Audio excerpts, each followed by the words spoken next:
Bendiciones del Señor, sean altamente bendecidos a todos nuestros hermanos, amigos que nos escuchan a través de esta radio Cielo 104.7. Agradecidas del Señor de que podemos estar aquí, gracias al Señor por la vida. Muchas veces nosotros nos afanamos tanto meditando y pensando en todo lo que no tenemos y perdemos de vista todo aquello que sí tenemos. Tenemos vida en Cristo Jesús, tenemos el aire, funcionamos y recordando que lo que usted no tiene es porque no lo necesita, porque su Padre suple todo lo que a usted le haga falta. Así que confiemos, dejemos el afán de tener y enfoquémonos en el ser. Así que damos gracias al Señor que podemos estar por aquí a través de Cielo 104.7 FM y agradecidos del Señor para tener hoy la oportunidad de compartir con ustedes a través de esta radio la palabra del Señor. Muchos que han pensado incluso sobre nuestras amigas y compañeras que realmente están perdidas, pero ellas están bien y en el nombre del Señor, en la medida que el Señor les permite, estarán por aquí más adelante. Bendito el nombre del Señor. En el día de hoy quisiera hablar con ustedes. La semana que estuvimos en cabina, estuvimos hablando de las características de los discípulos y cómo cada uno de ellos pues tenía sus características particulares, fortalezas, debilidades y lo que nuestro maestro decía sobre cada uno de ellos. Hoy vamos a hablar acerca de un apóstol que no fue discípulo, pero que estuvo siendo tocado por la maravillosa presencia de nuestro Señor Jesucristo. Hoy vamos a hablar en 2 de Corintios capítulo 2 y vamos a leer específicamente el versículo 5, 6 y 7. Espero me acompañe 2 de Corintios 2, capítulo 2, versículos 5, 6 y 7. Y leemos en el nombre del Padre, del Hijo y del Espíritu Santo. Pero si alguno me ha causado tristeza, no me la ha causado a mí solo, sino en cierto modo, por no exagerar, a todos vosotros. Le basta a tal persona esta reprensión, hasta por mucho, hecha por muchos. Así que al contrario, vosotros más bien debéis perdonarle y consolarle para que no sea consumido de demasiada tristeza, por lo cual os ruego que confirméis el amor para con él, porque también para este fin os escribí, para tener la prueba de si vosotros sois obedientes en todo. Amantísimo Dios y Padre, te damos gracias. Ruego, Señor, que tú pongas las palabras en mi boca y que pueda hablar con denuedo de tu palabra. Ellas producen vida, son vida en abundancia para aquellos que las reciben y viven por ella. Gracias, Señor, porque sé que me escuchas en el poderoso nombre de Jesús. Amén y amén. Este capítulo 2 del libro de 2 de Corintios comienza hablando acerca de cómo Pablo se dirigía a los corintios, estableciendo en ellos un lazo y diciéndoles lo mucho que él estaba preocupado por las situaciones que se habían dado anteriormente mientras estuvo de visita con ellos. Entonces, por esa razón, este capítulo comienza de una manera muy particular. Bendito el nombre del Señor. En el inicio del capítulo, el título del capítulo es Las estrategias de Satanás y la victoria de Jesús. Y dice, esto pues determiné para conmigo no ir otra vez a vosotros con tristeza, porque si yo os entristezco, ¿quién será luego el que me alegre, sino a quien yo entristecí? Este escenario que se estaba dando en la iglesia de Corinto tenía que ver con que la visita anterior del apóstol hacia esta iglesia estuvo cargada de corrección, estuvo cargada de reprimenda por acciones y situaciones que se estuvieron dando con los hermanos de Corinto. Por tal razón, Pablo usó la corrección como el medio para amonestar a los hermanos de la iglesia de Corinto. Entonces, él llevaba a cabo una línea de pensamientos que venía desde el capítulo 1, la cual tenía la intención de aclarar el por qué algunas cosas habían sucedido y que él dijo que estaría con ellos y decidió no ir. Algunos de entre ellos criticaron a Pablo diciendo que no era digno de confianza porque había dicho que iba a visitarlos y luego no fue. Y es por esto que Pablo les escribe de esta manera. Así que cuando usted ve este capítulo que comienza un tanto extraño, es precisamente por lo que estaba sucediendo. Ellos utilizaron el cambio de planes de Pablo para decir que él no era confiable, que él no era fiable, que no era digno de confianza y que ellos no debían hacer caso a lo que él estaba diciendo. Entonces, Pablo le dice y les explica que había muchas razones por las cuales él había decidido no ir y mejor escribir. Y esto habla de un nivel de prudencia, de conocimiento y de tacto que tenía el apóstol. Y él decía que en el capítulo 1, versículo 23, él les explicaba el por qué no había decidido ir a visitarlos. Muchas veces nosotros tenemos que saber cuándo necesitamos hablar, cuándo necesitamos amar, cuándo necesitamos pasar la mano, cuándo necesitamos amonestar, porque muchas de las ocasiones queremos amonestar en tiempos en donde la amonestación no va a ser efectiva y no va a causar el efecto de transformación y de positivismo que necesitamos que ocurra en esa persona. Cuando hablo de positivismo no estoy hablando de la corriente, sino del efecto positivo sobre la conducta de alguien. Entonces, él le sigue diciendo, no ir a vosotros con tristeza, es que esta visita que él había tenido, había traído confrontaciones serias en las que Pablo tuvo que sentarse con ellos y decirle, miren, ustedes están actuando de manera incorrecta. Así que el determinar que no causaría más tristeza, que no iba a provocarles tristeza, en el lugar de ir, decidió escribir. Y debido a los escándalos que había entre ellos, entre los corintios, lo que se estaba dando allí dentro, recordemos que Corinto era una iglesia, una de estas nuevas iglesias que se habían levantado, en donde habían conflicto de quién era el mayor, de quién sabía más, quién hablaba más lengua, quién manejaba más la espiritualidad, y todo esto trajo como consecuencia que Pablo tuviera que corregir a la iglesia.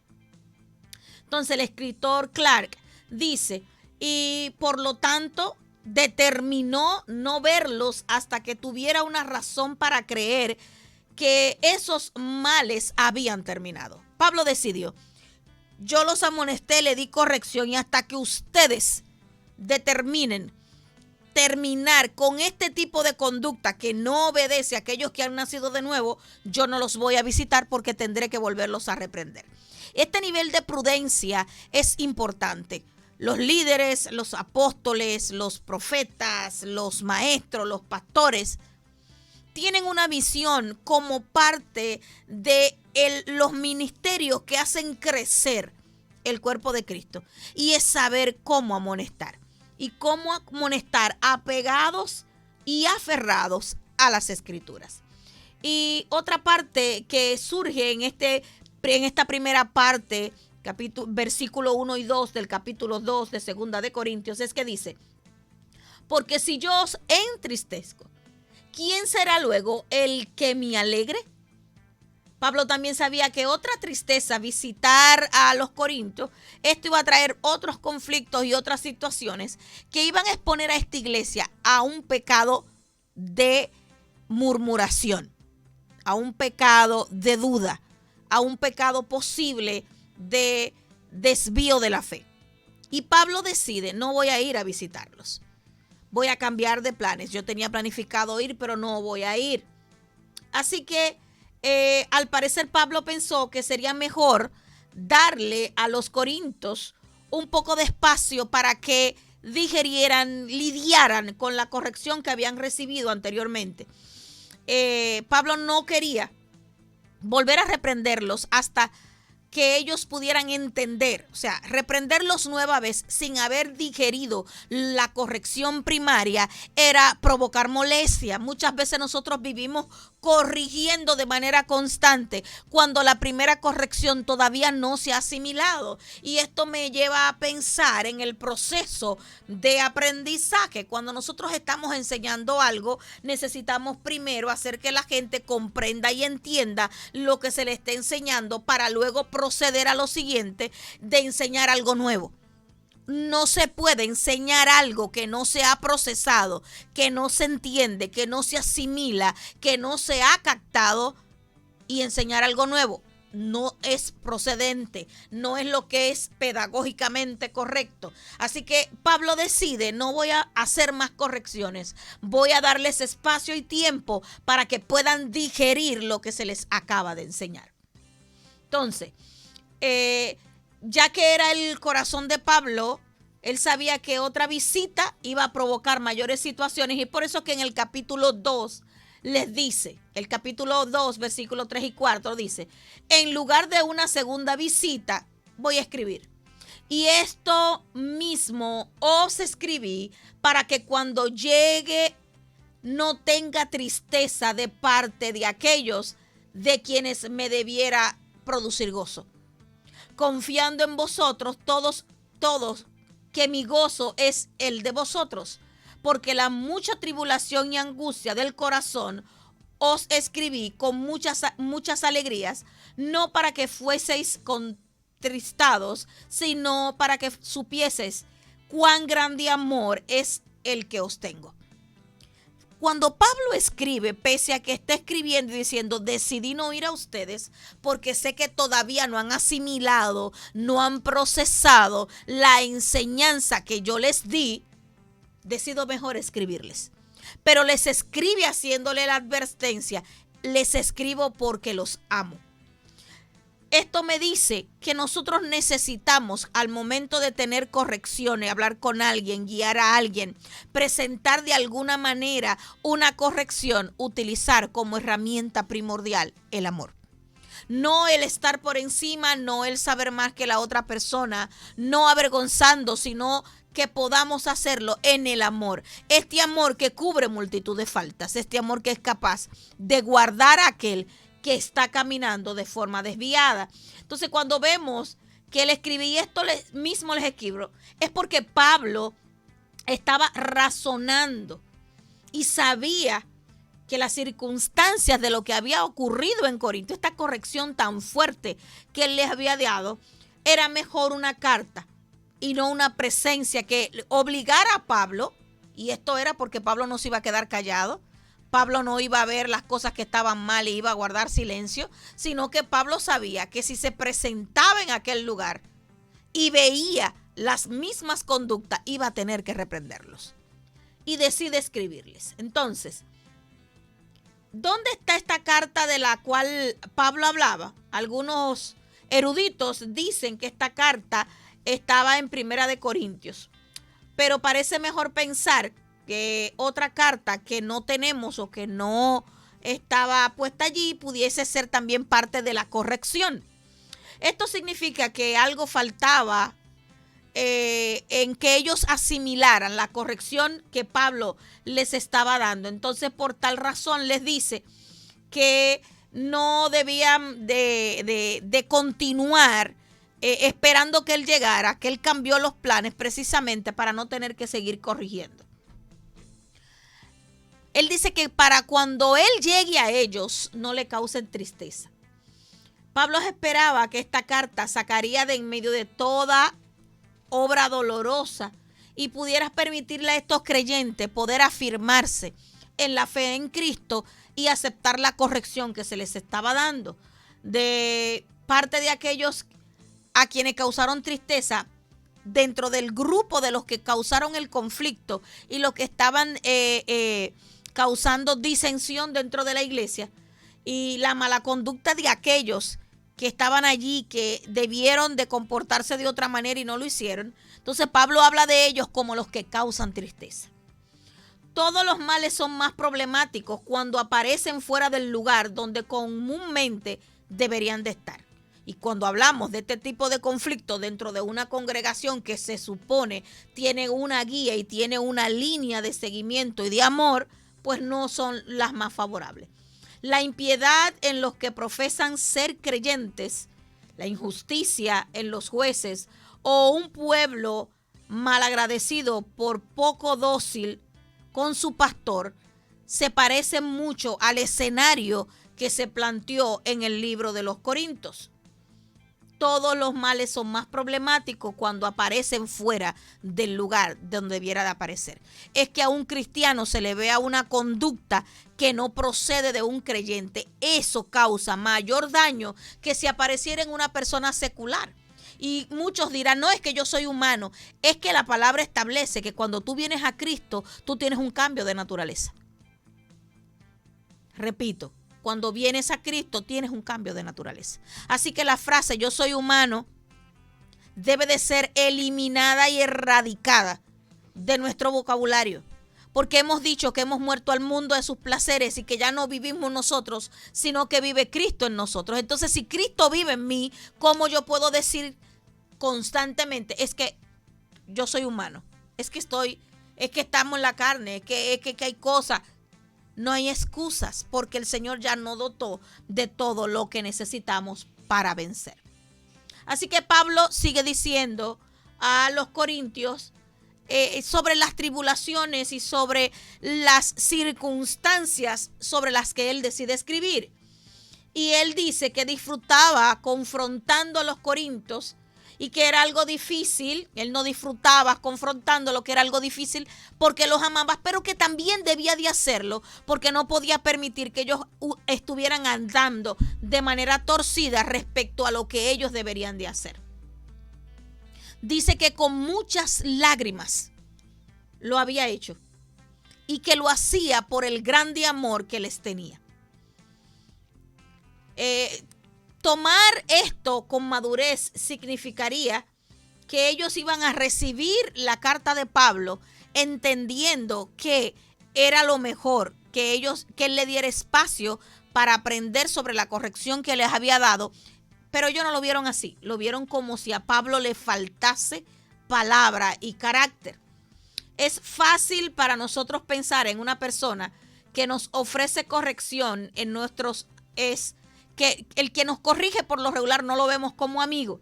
Y algunas de las veces que están en contra de nosotros lo vemos como los enemigos, con los que se levantaron, con los que nos quieren hacer la guerra. Sin embargo, la palabra establece que aquel que te corrige es porque te ama.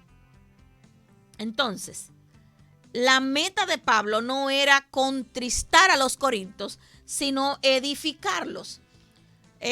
Donde he conocido que existe una medida de desafecto hacia mí, era lo que Pablo decía, no le he admitido como tal. Cuando él entendió que lo que estaba sucediendo, las críticas, todos los comentarios y todo lo que estaba sucediendo, Pablo no lo vio como una falta de respeto, como un daño, como una falta de amor o una falta de afecto hacia él, sino que lo vio como una reacción normal de aquellos que todavía no han alcanzado la madurez que él tenía. Y yo hago la pregunta, nosotros cuando alguien hace algo que yo no espero que haga, yo puedo verlo desde el punto de vista de mi madurez, o lo veo desde el punto de vista de lo que yo entiendo debe de hacer otro, o lo veo de acuerdo a lo que la palabra establece, o simplemente demando que la gente actúe como yo entiendo tiene que actuar. ¿Qué es lo que está pasando en nuestras congregaciones? Tenemos una constante demanda hacia la gente, hacia lo que la gente hace, hacia lo que la gente dice, y entendemos que la gente tiene que hacer y ser como yo entiendo, como yo quiero, y no le damos el espacio a la gente de que el Espíritu de Dios trate con ellos y los trabaje de manera profunda.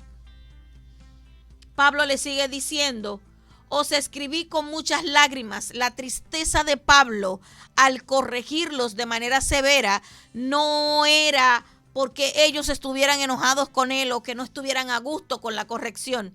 Pablo le escribió con lágrimas por el dolor que sentía al ver que ellos no habían entendido cuál era la base de todo lo que se hacía en la congregación, que era la exaltación del nombre de Cristo y la práctica del amor.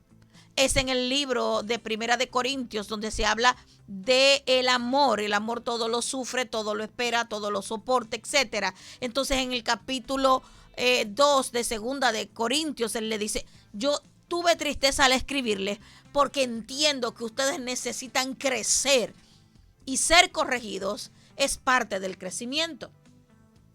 Pablo apeló a que ellos pudieran entender cuál era la situación, cuál era la circunstancia por la que se estaba pasando. Pero si alguno me ha causado tristeza, no me la ha causado a mí solo, sino en cierto modo, no por exagerar a todos vosotros. Les basta a tal persona esta reprensión hecha por muchos, así que al contrario, vosotros más bien debéis perdonarles y consolarles para que no sea consumido de demasiada tristeza. Pablo le está advirtiendo, no solamente le corrijan, no solamente le corrijan la acción mala y tengan por entendido que él pecó, que él faltó, sino que ahora toca la restauración en amor. Pablo hace aclarando en el libro de los Corintios. ¿Por qué? Porque en esta misma iglesia donde se armaron todas estos, pudiéramos decir estos shows, donde tuvo toda esta situación, luego a la persona que había faltado lo habían apartado. Lo veían como alguien indigno, alguien que había cometido una falta y por ende debía de estar aparte. Entonces allí donde Pablo les escribe. Pablo mostraba una verdadera sabiduría y compasión pastoral. Él se refiere a una persona en específico entre los corintios que había cometido una falta grave, pero no nombra. Ojo aquí. Sabía quién era, hablaba de la persona, pero no daba nombre, cuidando la imagen y el testimonio de aquella persona que faltó. Hoy por hoy muchos dirían, yo no voy a cubrirlo porque pecó, que pase por su proceso, que le dé vergüenza. Sin embargo, Pablo, el apóstol, no mencionó el nombre de la persona a la que estaba haciendo referencia. ¿Cuántas veces nosotros hemos tenido que corregir a alguien? Alguien ha cometido alguna falta y comentamos el nombre, comentamos la acción, levantamos comentarios acerca de esta persona y dañamos a esta persona que puede haber tenido un arrepentimiento genuino, pero no alcanzamos la práctica del amor para restaurar a esta persona que faltó. Entonces, ciertamente, Pablo debía hablar de lo que estaba sucediendo. Pablo sabía quién era, Pablo conocía a la persona, pero Pablo decide no comentar y dice que esta persona probablemente fuera la persona de Primera de Corintios capítulo 5, y ahí Pablo dice tal persona. Ni siquiera en el medio de la situación Pablo pronuncia el nombre, sino que dice tal persona, indicando de alguna manera que esta persona está allí. Todo el mundo sabe quién es, pero que no hay que enfatizar el nombre. Algunos comentaristas están en acuerdo y piensan que Pablo habló de otro hombre. Ellos creen que este hombre pecó insultando a Pablo durante su dolorosa visita a los Corintios.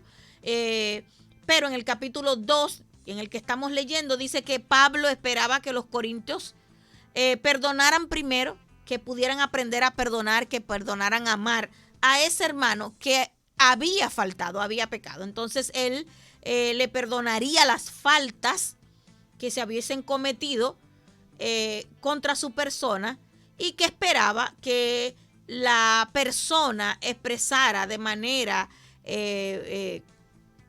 contundente un cambio en su conducta y que no era solamente a Pablo a quien había afectado, a pesar de que los eruditos entienden que fue a Pablo quien le faltó el respeto. Dice que se refiere a la tristeza que le ha causado, que le causó la actuación de este hombre, su ofensa no era en contra de Pablo, así que es probable que tal persona era aquella que Pablo dijo que debería de ser confrontada en el capítulo primero, en el capítulo 5 del libro primero de Corintios. Entonces, estamos viendo una secuencia de los hechos que se relatan en el Primera de Corintios. Y cuando habla de no exagerar, se está cuidando de aludir o de hacer señalamientos inadecuados respecto a la tal persona, porque así lo dice en el Primera de Corintios, tal persona. La reprensión que Pablo da está enfocada en que puedan, antes de aprender a cómo manejar los dones, aprendan a amar. Y aquí necesitamos hacer una parada, porque popularmente, tradicionalmente se nos ha enseñado en las iglesias que lo más importante es que Dios te use, que Dios va a hacer cosas grandes contigo, que vas a tener un ministerio, etcétera, etcétera, etcétera. Pero cuando vemos las escrituras, lo primero que Pablo enfatiza con los corintios no era la abundancia del don, la abundancia de hablar en lenguas, ni mucho menos. Él hace énfasis y les enfatiza de que lo más importante es que ellos aprendieran a amar. Entonces, cuando los reprende severamente o reprende a la tal persona en el capítulo 5 de Primera de Corintios, dice que esta persona aprendió la lección, se arrepintió, redireccionó su vida, cambió su proceder. Y Pablo habla de esta persona y le dice, les ordeno que a tal persona, antes en el capítulo 5 le dice, le ordeno que a tal persona, si no cambia, si no cambia su postura y su manera de pensar, de vivir, que lo entreguen a Satanás para que sea destruida su carne. Así que Pablo les dijo que pusieran al hombre fuera de la protección, de la cobertura espiritual y social de la familia de la iglesia hasta que se arrepintiera. Y esto es algo importante porque muchas veces se habla acerca de que la persona pide perdón, pero no se le dé el espacio de mostrar ese perdón y ese arrepentimiento si se dio de verdad, de manera real. ¿Por qué? Porque tiene que darse un tiempo en que la persona muestre y demuestre que realmente hay un arrepentimiento. Parece que esta reprimenda, estas acciones y estas correcciones surgieron efecto porque más adelante Pablo dice, si esta persona se arrepintió, ahora toca amarlo y restaurarlo. Pablo le dice a los corintios, deben perdonarlos y consolarles.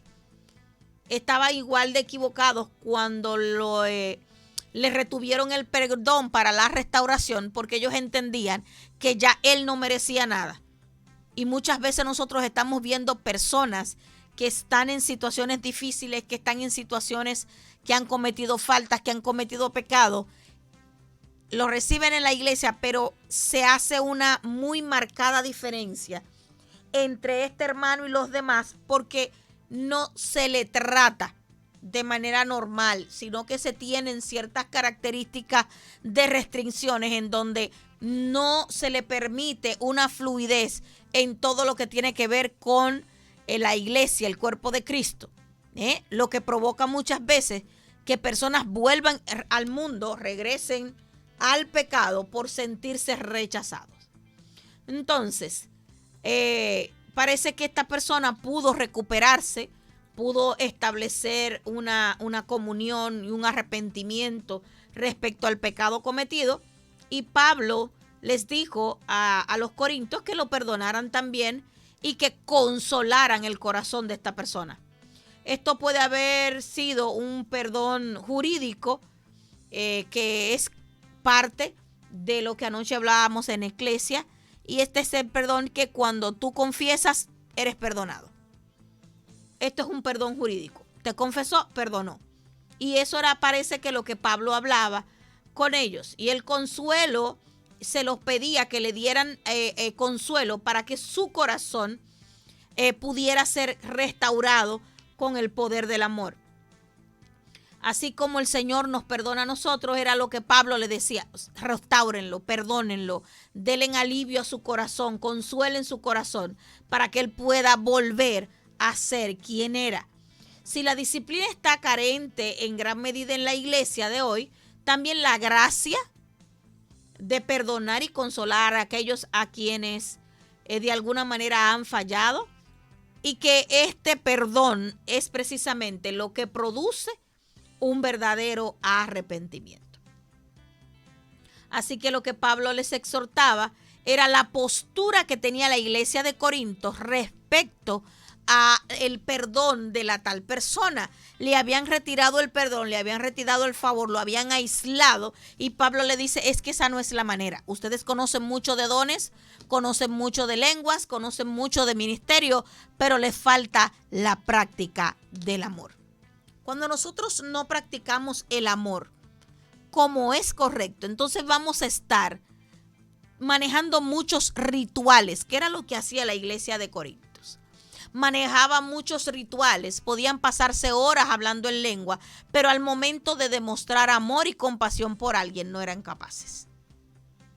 Cualquier parecido con la realidad no es coincidencia. Aclaro, no es coincidencia. Estamos en una era, una época en donde sabemos mucho juzgar al otro, pero tenemos una muy pobre práctica del amor en el ejercicio. Entonces, sigue diciendo,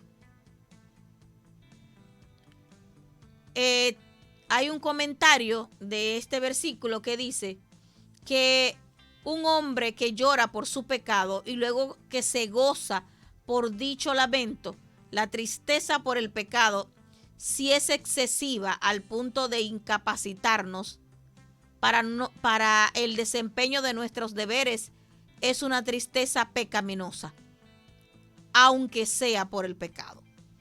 Repito, si la tristeza excesiva te impide cumplir y desempeñar tus deberes y tus tareas, esta tristeza es una tristeza pecaminosa. Una cosa es que nosotros debemos sentirnos tristes, compungidos, y que debe de producirse en nosotros el arrepentimiento, y otra cosa es una tristeza que me lleve a no funcionar de manera adecuada. Al no funcionar, ¿qué voy a hacer? Voy a vivir constantemente en una tristeza, en una incapacidad. Muchos le conocerían a esto como una depresión por el pecado.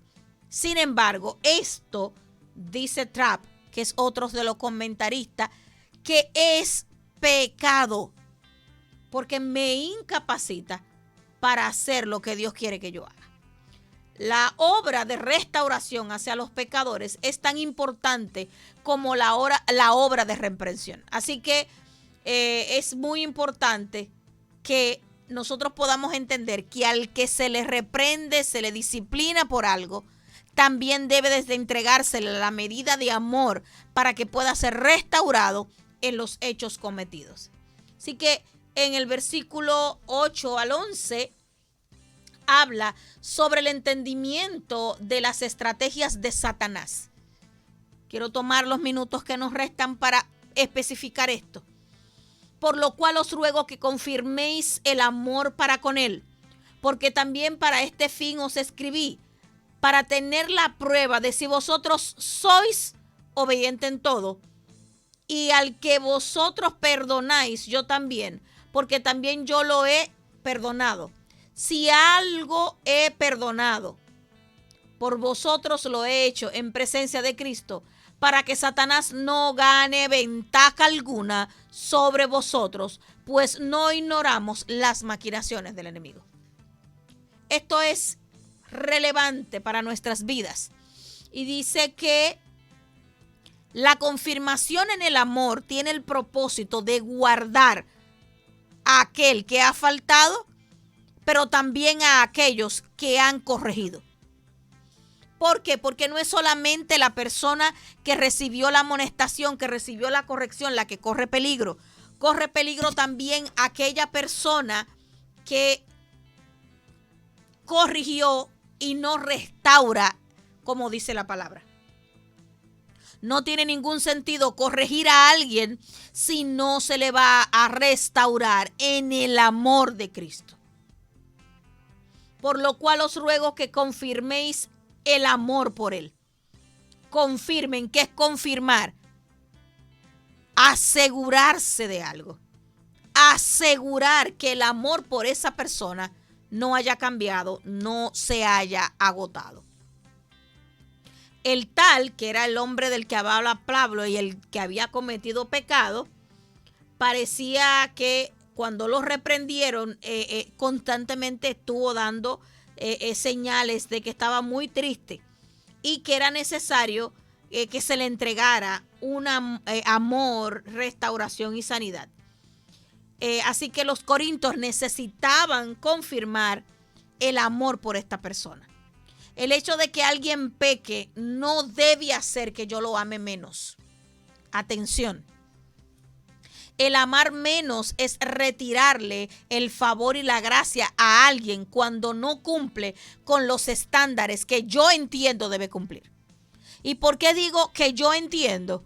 Hablando como en primera persona, porque nuestro Señor a las personas que cometen falta, ¿qué hace? Los restaura, los perdona y echa su pecado al fondo del mar. Sin embargo, nosotros los humanos, cuando alguien falla, cuando alguien peca, cuando alguien no cumple conmigo de la manera que yo entiendo, ¿yo qué hago? Lo saco de mi reino. Bendito el nombre del Señor. Pablo le hablaba para tener la prueba de si vosotros sois obedientes en todo. Así que cuando Pablo le habla, está probando el nivel de obediencia de esta iglesia. Está probando el nivel de obediencia de los corintios acerca de las instrucciones que Pablo había dado. Pablo quería que los corintios fueran obedientes en todo y sería más fácil para ellos ser obedientes cuando les pidió que fueran duros. Entonces él estaba haciendo esta comparación. Ellos pueden ser duros, pero no pueden amar. Y eso pasa con nosotros. A veces nos encontramos en una situación en donde yo puedo ser muy severo con alguien al corregir y trazarle líneas, pero cuando tengo que amar a esa persona, cuando tengo que restaurarlo, cuando tengo que guiarlo, no me es fácil. Y hay gente que son especialistas en tratar con la gente de manera severa, pero el momento que hay que pasar la mano, restaurar, estar allí, ser soporte, no son capaces. Así que Pablo le dice, si ustedes lo perdonan, yo lo he perdonado. Pero necesitan hacerlo en amor. Bendito el nombre del Señor. Pablo en alguna manera, de manera directa o indirecta, Pablo esperaba que los corintios tomaran el liderazgo al mostrarle al hombre perdón y restauración. Sumamente importante. Aún así la iglesia debe de tratar a alguien como un incrédulo en alguna disciplina, es porque muchas veces la conducta humana se desvía tanto que hay personas que pueden estar en la iglesia y cometer pecados tan fuera de la línea del espíritu que se puede llegar incluso a dudar de que esa persona en algún momento pudo estar en Cristo o haber confesado a Cristo. No hay inconsistencia. Si tu hermano peca contra ti, repréndele y perdónale. Lucas 17:3. Entonces, esta advertencia hacia los corintios era para que el enemigo no ganara ventaja sobre ellos. Fíjese que Pablo no le dice, perdonen a su hermano, al tal, perdónenlo, para que ustedes sean más santos, más puros y más buenos. Le dice, perdónenlo y restáurenle en amor, para que Satanás no gane ventaja. Pareciera que cuando nosotros no perdonamos a la manera de Dios, el enemigo comienza a ganar terreno en nuestras vidas. Bendito el nombre del Señor.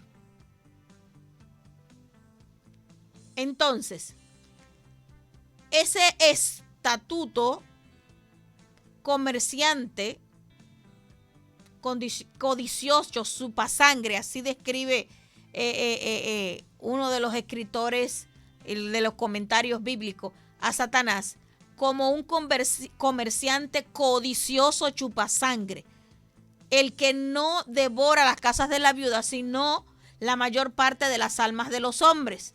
¿Por qué lo describe así? Porque el enemigo es un oportunista. Bendito el nombre del Señor. Y dice que no deben permitir que el enemigo gane ventaja. Las antiguas palabras griegas de pleoneteo, así es como se pronuncia, es utilizada en cuatro otros pasajes para reflejar esta advertencia. En 1 de Tesalonicenses 4:6 dice, tiene la idea de hacerle trampa a alguien con algo que le pertenece. Cuando leemos el pasaje de 1 de Tesalonicenses, dice que ninguno agrave ni dañe en nada a su hermano, porque el Señor es vengador de todo esto, como ya os he dicho y testificado. Pero entonces, cuando nosotros no hacemos lo que la palabra establece, de corregir pero restaurar en amor, el enemigo va ganando ventaja. Y entonces el enemigo envuelve al creyente en una trampa, haciéndole creer que él es santo, que él es bueno, que él es el mejor y que es mejor que el hermano que pecó. El hecho de que no hayas pecado, y aquí me trae a mi mente el mensaje de nuestro hermano José Franklin el domingo, hablando de la curva de medición matemática, en donde los fariseos y escribas y los pecadores y publicanos estaban en el mismo nivel. Y él planteaba, era una curva de Gauss inversa, en donde se planteaba que tanto los publicanos y los pecadores estaban ante Cristo al mismo nivel de los fariseos y escribas. ¿Por qué? Porque en Cristo Jesús el pecado no tiene un rango, pecado es pecado. Así que tú puedes estar dentro de la iglesia y no haber cometido un pecado de fornicación o de adulterio, pero tener un problema de lengua, de murmuración, de crítica interna, de falta de perdón y estar en la misma escala de aquel que cometió pecado en el cuerpo. Entonces es muy importante que nosotros podamos entender que el pecado es pecado y que ante Dios no hay una diferenciación entre un pecado grave y un pecado menos grave. Así que no ignorar las maquinaciones del enemigo es no pasar por alto, no tener desconocimiento, no estar falta de información sobre las ventajas que el enemigo puede ganar cuando nosotros no somos capaces de restaurar en amor y de perdonar a un hermano. Las maquinaciones del enemigo pueden verse de muchísimas maneras, incluyendo los escenarios del día a día. Muchas veces día a día en cualquier escenario tú estás y vas a ser probado.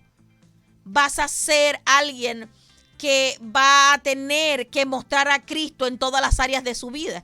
Y muchos tienden a decir que el enemigo se le levantó. El enemigo no puede hacer contigo más allá de lo que la palabra establece. Pero si tú violentas un principio clave, un mandamiento clave, que es el perdonar y amar, entonces el enemigo puede contigo hacer lo que guste.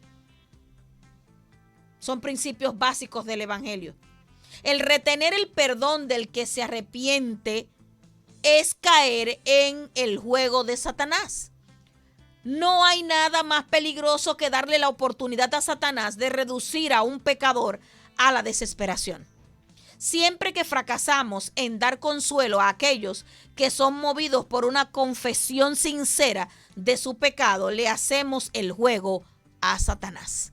Cuando alguien se arrepiente sinceramente, cuando alguien confiesa su pecado y nosotros le retenemos el perdón porque entendemos, es muy rápido, todavía no se le puede perdonar.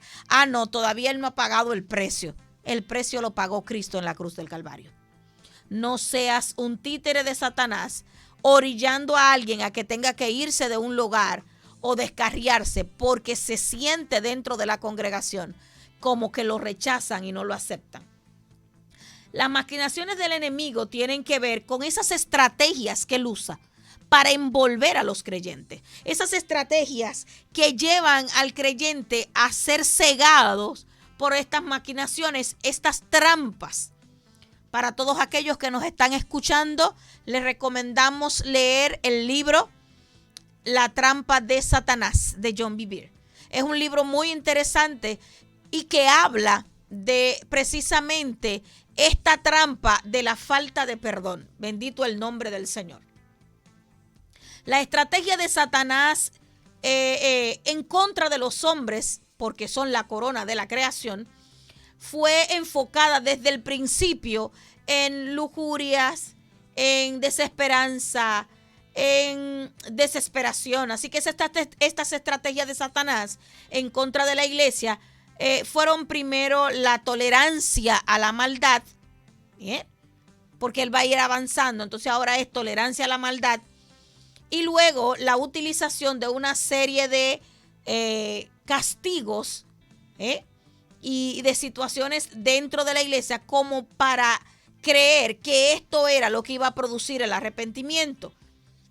Y las estrategias que Pablo les advierte a la iglesia de Corinto sobre Satanás tienen que ver con hacer este juego de no cumplir lo que la palabra dice por entender que alguien no lo merece, haciendo que los creyentes pierdan la paz y no puedan estar en comunión con Cristo, porque qué difícil tiene que ser estar en un lugar donde tú te sientes rechazado. Así que las maquinaciones pueden definirse como las ingeniosas artimañas y trucos de los cuales los creyentes deben estar alerta, no pueden ignorarlo. Y que los que están sin advertencia, que no están pendientes a estas maquinaciones que tienen que ver con llevarte a estar dentro de la congregación, pero sin cumplir lo que la palabra de Dios establece. Entonces, cuando Cristo no te gobierna, cuando el Espíritu Santo no es tu guía, cuando no andas conforme a la palabra, será muy fácil caer en las maquinaciones y las trampas de Satanás. Así que cuando permites que el rencor, el odio, el enojo, la falta de fe, la duda, la falta de comunión con Dios, la falta de tiempo en la palabra suceden, es porque has entrado en esta trampa de Satanás, te has envuelto en cosas, en situaciones, en problemas, en afanes, y estás perdiendo lo más importante, que es la comunión con nuestro Señor. Así que Pablo les advierte y le dice: no ignoren las maquinaciones, no ignoren los planes, no ignoren las estrategias. ¿Cuántos de nosotros hemos sido abordados con un pensamiento que luego se produce y da a luz un pecado? Hemos maquinado en nuestras mentes males que al final producen una separación entre Dios y nosotros. La palabra es bien clara, dice que se preñó de iniquidad, concibió maldad y dio a luz pecado. Entonces es importante que nosotros podamos entender que las maquinaciones del enemigo no van a venir con un Satanás vestido con cacho y con flecha. Va a venir con las cosas que son atrayentes para ti. Aquellas a las que no has renunciado. Aquellas que todavía tienen un lazo contigo. Todas aquellas cosas que humanamente te tienen atados, que tienen una conexión, que tienen un lazo. Si eres una persona que tiene problemas con la atracción sexual, va a haber un lazo que te ate, y hasta que no lo cortes por la palabra, te mantendrás en un estado de frialdad y tibieza en la iglesia. Si de alguna manera la maquinación del enemigo viene a ti y tú tienes un problema de lengua, se te van a poner los escenarios constantemente para que pegues con tu lengua. Si de alguna manera tienes un problema de sustraer lo que no te pertenece, tienes un problema para tomar lo que no es tuyo, se te van a presentar los escenarios. Claro está, si dentro de ti todavía hay un enlace con esas cosas. Porque cuando mueres al yo y te entregas a Cristo y has aprendido a vivir en la voluntad del Señor, vas a ser tentado con otras cosas, pero no con las cosas con las que rompiste el lazo. Las maquinaciones del enemigo tienen la intención de que te mantengas dentro de la iglesia, pero que no alcances la plenitud que Cristo dice que tú tienes que tener cuando vienes a Él. Y yo he venido para que tengan vida y vida en abundancia, porque están completos en Cristo. Esta plenitud no es un cuento, no es una falacia. La plenitud en Cristo tiene que ver con la satisfacción plena de saber que eres su hijo, que descansas en Él y que Él tiene cuidado de ti y de todo lo que te pertenece.